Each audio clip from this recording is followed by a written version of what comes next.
5 minutes with doctor சத்யால இன்னைக்கு நன்றியும் துதியும்.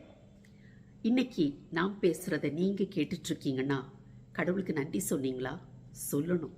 ஏன்னா நேற்றைக்கு உயிரோட இருந்ததுல சிலர் இன்னைக்கு உயிரோட இல்லை. நீங்களும் நானும் உயிரோட இருக்கிறோம். அப்ப கடவுளுக்கு நன்றி சொல்லணும். காலையில் இன்னைக்கு கண் முழிச்சிங்க, நன்றி சொன்னீங்களா? சொல்லணும். இன்னைக்கு உங்களுக்கு சாப்பிட்றதுக்கு நல்ல சாப்பாடு, உடுக்கிறதுக்கு நல்ல ட்ரெஸ்ஸு, ஒரு வீடு, குடும்பம், ஒரு வேலை இருக்குது, அந்த வேலைக்கு போயிட்டு வர்றதுக்கு நல்ல வாகனம் இருக்குது. இது எல்லாவற்றுக்கும் கடவுளுக்கு நன்றி சொன்னீங்களா? சொல்லலையா? கட்டாயம் சொல்லணும். இன்னைக்கு உங்களுக்கு உடம்பு சரியில்லை, வீட்டில் யாராச்சும் இருக்காங்களா? என்னம்மா உடம்பு சரியில்லையா? ஒரு காஃபி போட்டு தரவா, இல்லை ஒரு கஞ்சி காய்ச்சி தரவா? கேட்கறதுக்கு ஆள் இருக்காங்கல்ல. கடவுளுக்கு அதுக்காக நன்றி சொல்லணும். இப்படியாக ஒவ்வொரு நாளும் கடவுளுக்கு நன்றி சொல்லணும். அது நன்றி சொல்ல சொல்ல அது ஒரு பழக்கமாயிரும். அடுத்தது நாம் பெற்றுக்கொள்ள போகிற நன்மைகளுக்காக நன்றி சொல்லணும் கடவுளுக்கு. அது எப்படி? என்னைக்கும் நான் பெற்றுக்கொள்ள போகிற ஒரு காரியத்துக்காக எப்படி இப்பவுமே நன்றி சொல்ல முடியும்? அப்படின்னா கடவுள் உங்களுக்கு நிறைய ப்ராமிசஸ் கொடுத்துருக்கிறாரு. அவருடைய வேத வசனங்களில் இருக்குது.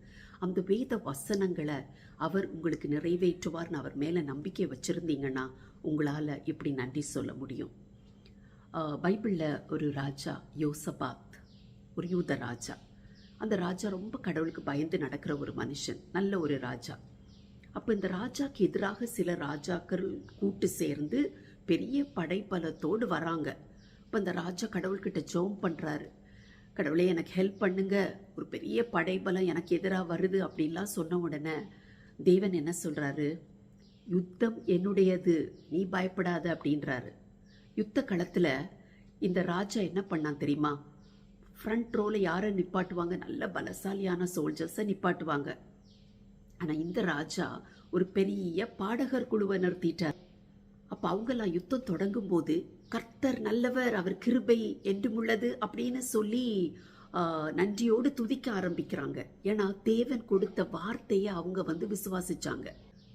அப்போ அந்த யுத்தத்தில் ஒரு பெரிய வெற்றி அவங்களுக்கு தேவன் கொடுக்கிறாரு. அதற்கு பிறகு பெராக்கான்னு ஒரு இடத்துல போய் கூடி அவங்க திருப்பியும் தேவனுக்கு நன்றிகளை ஸ்தோத்திரங்களை செலுத்துறாங்க.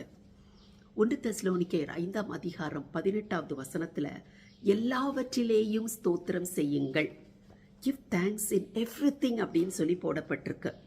அது எப்படி எல்லாவற்றிலேயும் ஸ்தோத்திரங்களை நன்றியை செலுத்த முடியும் அப்படின்னு நீங்க யோசிக்கலாம். அதாவது உங்களுக்கு ஒரு பண பிரச்சனை இருக்கு, அதுல எப்படி நான் தேவனுக்கு நன்றி செலுத்த முடியும்னு நீங்க நினைக்கிறீங்களா? தேவன் என்ன வாக்கு கொடுத்திருக்கிறார்? உன் குறைவை எல்லாம் நான் நிறைவாக்குவேன் அப்படின்னு சொல்லி. அப்படின்னா அதை நீங்க விசுவாசிச்சீங்கன்னா அவர் உங்களை அந்த பணப்பிரச்சனையிலிருந்து விடுவிப்பார், உங்கள் குறைவை நிறைவாக்குவார் அப்படின்னு நீங்க அவர் மேல நம்பிக்கை வச்சிருந்தீங்கன்னா உங்களால அந்த ஒரு சூழ்நிலையிலையும் நன்றி சொல்ல முடியும். அப்படி நாம் நன்றி சொல்லணும். அடுத்து தேவனை துதிப்பது. இது என்ன அப்படின்னு சொன்னா, தேவன் யார், அவர் எப்படிப்பட்டவர் அப்படியெல்லாம் சொல்லி உள்ளத்தின் ஆழத்திலிருந்து நீங்க சொல்லுவது. தேவன் வல்லவர், அவர் பரிசுத்தர், அவர் அன்புள்ளவர், அவர் சர்வ வல்லமையுள்ள தேவன், அண்ட சராசரங்களையும் படைத்தவர், இப்படியெல்லாம் சொல்லி அவரை நாம் சொல்றோம் பார்த்தீங்களா? அதுதான் தேவனை துதிப்பது. இந்த துதிப்பது என்பது சூழ்நிலைகளுக்கு அப்பாற்பட்டது. இப்போ நீங்கள் ஒரு பிரச்சனையின் மத்தியில் இருக்கும் போதும் சரி, உங்களுடைய அன்புக்குரியவர்கள் நீங்கள் யாரையாவது இழந்துடலாம், அப்படி துக்கத்தில் இருக்கிறீங்க. அப்படிப்பட்ட சூழ்நிலையிலையும் தேவன் சர்வ வல்லமையுள்ள தேவன் தான், அவர் பரிசுத்தர் தான், அவர் அன்புள்ளவர் தான். இது மாறவே மாறாது. அதை நீங்கள் உணர்ந்து சொல்லுவது தான் துதிப்பது. உங்கள் சூழ்நிலைக்கு ஏற்ற மாதிரி அது மாறாது. எல்லா சூழ்நிலைகள்லையும் அவர் மாறாதவர், அதனால அவர் துதிக்கு பாத்திரர், அவரை துதிக்கணும்.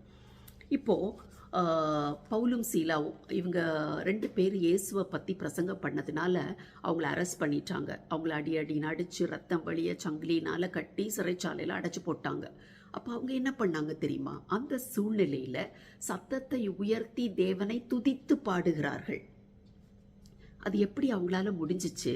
அவங்க தேவன் மேல் வைத்திருந்த அன்பு அப்படி வெளிப்படுகிறது. துதிக்கும் பொழுது அது என்ன ஆகிறது? அந்த துதி பரலோகத்தை எட்டினது. தேவனுடைய கரம் அவர்களுக்காக செய்கிறது.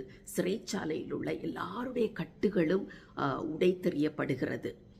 உங்களுக்கும் எத்தனையோ விதமான கட்டுகள் இருக்கலாம். பணப்பிரச்சனைன்னு ஒரு கட்டு இருக்கலாம், இல்லைன்னா உங்கள் மகளுக்கு திருமணம் இன்னும் அமையவில்லைன்னு ஒரு கட்டு இருக்கலாம், ஒரு சுகவீனம்னு ஒரு கட்டு இருக்கலாம், ஆஃபீஸில் பிரச்சனைன்னு ஒரு கட்டு இருக்கலாம். என்ன விதமான கட்டாக இருந்தாலும் சரி, தேவனை துதித்து தான் பாருங்களேன். உங்கள் கட்டுகள் எல்லாம் உடைக்கப்படும், சூழ்நிலைகள் எல்லாமே மாறிவிடும். அதனால நீங்க என்ன செய்யணும் தெரியுமா? நீங்க பெற்றுக்கொண்ட நன்மைகளுக்காக தேவனுக்கு நன்றி சொல்லுங்கள். இப்பொழுது அனுதினமும் நீங்க பெற்றுக்கொண்டிருக்கிறீங்க பார்த்தீங்களா? அந்த நன்மைகளுக்காக, அது ஒரு சின்ன ஒரு நன்மையாக இருந்தாலும் சரி, அதற்கும் நன்றி சொல்லுங்க. அவர் உங்களுக்கு கொடுக்க போற நன்மைகளுக்காக நன்றி சொல்லுங்க. எந்த சூழ்நிலையா இருந்தாலும் அந்த சூழ்நிலையிலும் அவரை துதித்து பாருங்களே, செய்துதான் பாருங்களே. God bless you.